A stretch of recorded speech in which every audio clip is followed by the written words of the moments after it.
when you get that ambiguous email from your boss and you start to feel sweaty palms and that empty, freaked out sensation in your stomach? Welcome back, anxiety. Most of us think of anxiety as a bad thing, something to be avoided at all costs. But what if it weren't? What if you could take all of that energy racing around your brain and your body and transform it into something helpful?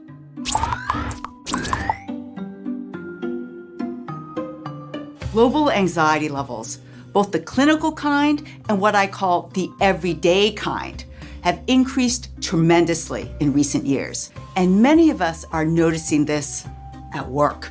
We might think of anxiety as something that we'd rather just leave on the side of the road if we could. But anxiety is an important tool that arose during our evolution that we use to avoid danger. It's essential for our survival. So how come we don't even feel vaguely protected by it? It's because the volume of our individual and collective anxiety levels has been turned way up too high, and too much of even a potentially good thing like anxiety is bad. So I would like to share two powerful science-based tools for turning down the volume on our anxiety and helping us get anxiety back to its helpful, protective state. And both of these tools begin by connecting with our bodies. Tool number one is breath work. It's just simple, deep breathing. Slowly inhale and exhale. This can be one of the most immediate ways to calm anxiety because deep breath directly activates the natural de-stressing part of our nervous systems called the parasympathetic nervous system. I recommend a boxed breathing approach, which is inhale deeply on 4 counts, hold at the top for 4 counts, exhale deeply on 4 counts, and hold at the bottom for 4 counts. You can even do this in the middle of any anxiety-provoking conversation, and no one will even know.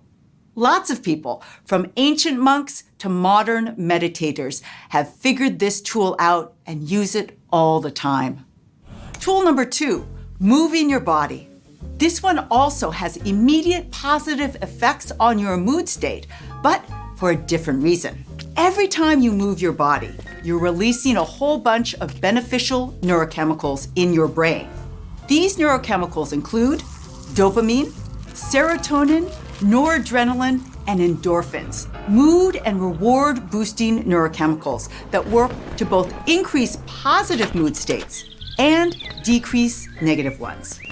I like to say that every single time you move your body, it's like giving yourself a wonderful bubble bath of neurochemicals for your brain.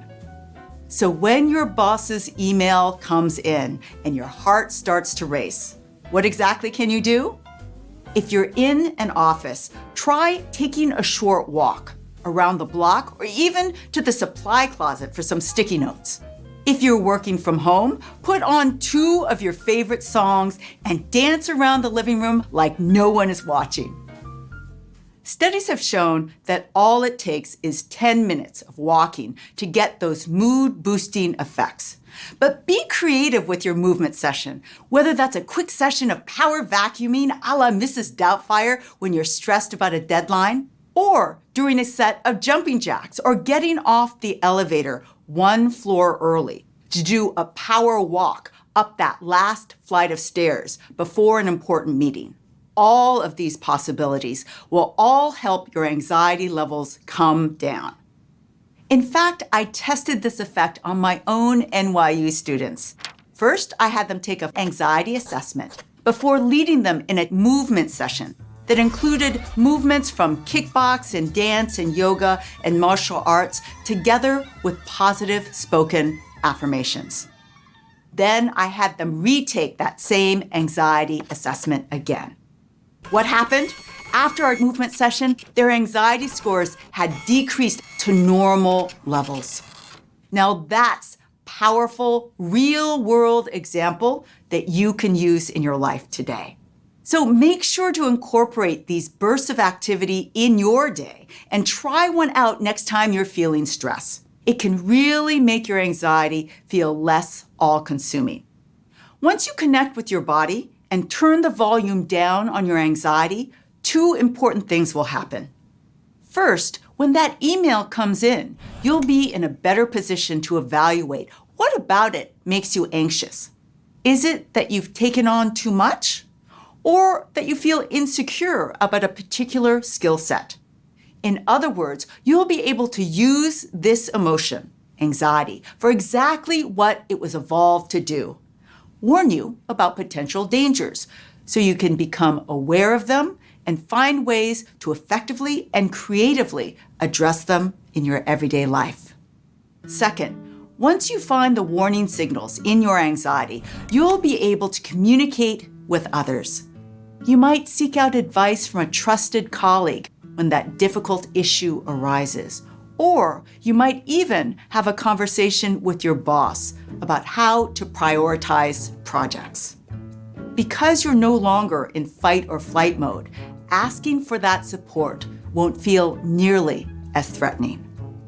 And one of the best gifts of approaching your anxiety in this way is that you will be able to notice those telltale signs of anxiety in everyone else around you, especially those forms of anxiety you're most familiar with. And what will that do? That will allow you to give that person a smile or a kind word to help them through that moment. In other words, your own form of anxiety can boost your personal superpower of empathy. And I can't think of anything we need in this world today more than higher levels of empathy for one another. Your take home in all of this?